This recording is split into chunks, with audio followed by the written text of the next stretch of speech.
back the deficit as quickly as he can. Okay, another one in the pits. This is the Joe Moore and the Christine Gibson entry. We've already dealt with Fred Gibson, who's been driving in the pit area, who has been driving, of course, the Datsun. And Chris Gibson.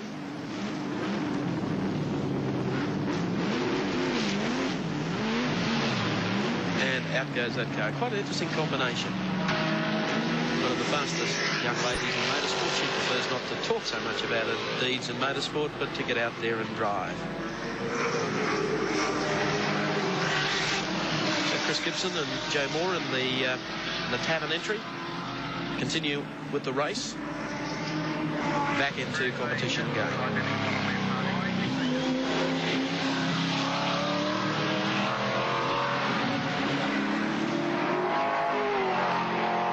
Closing from the race leader Gary Rogers. The gap sticking down 15.97 seconds, just a couple of laps back now, down to 13.96. And with the clock's running, we'll see just what happens with that gap in the next few laps as the race continues. Fitzpatrick at the wheel, car 7. Into the braking area. Well, I think that gap could be coming down again, because Morris definitely appears to be making some inroads on the outright lead. Gary Rogers just heading up Mountain Straight up towards Castrol at this very moment. And John Fitzpatrick a little tail happy there as he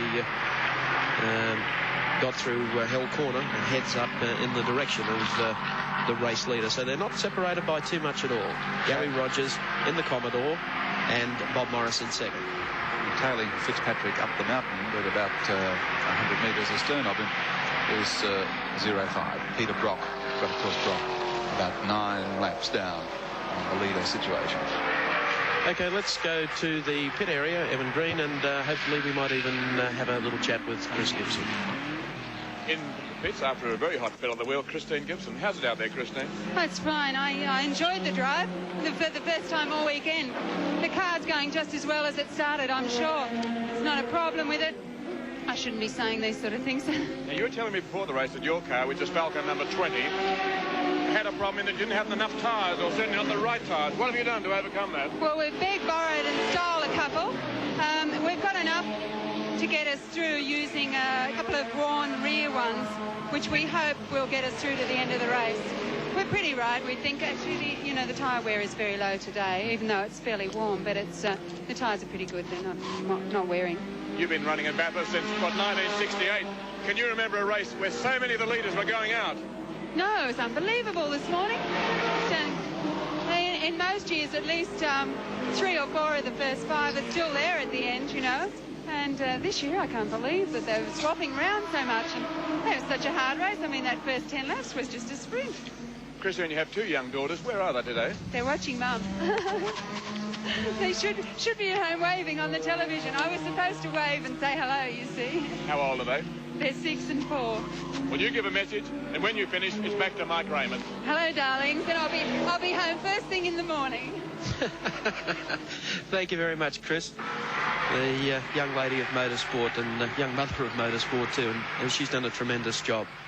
Okay, the race continues. There's our race leader. He follows through. Bob Morris is closing, and so too is Johnny French. And there's more action to come when we come back live to Mount Panorama of Bathurst. The big point about it is the fact that the gap between Gary Rogers and second place Bobby Morris is now down to about 11 seconds. So there's not too much between them. And the gap also back to John French is also diminishing. So second place Bobby Morris and third place John French are certainly gaining on our race leader Gary Rogers. They've done a fine job.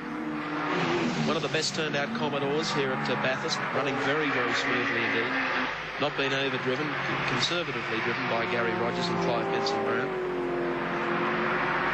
Getting over the top of the mountain, being waved, of course. We have another one of the Marshall cars on the course. There wasn't too much in that, let me tell you.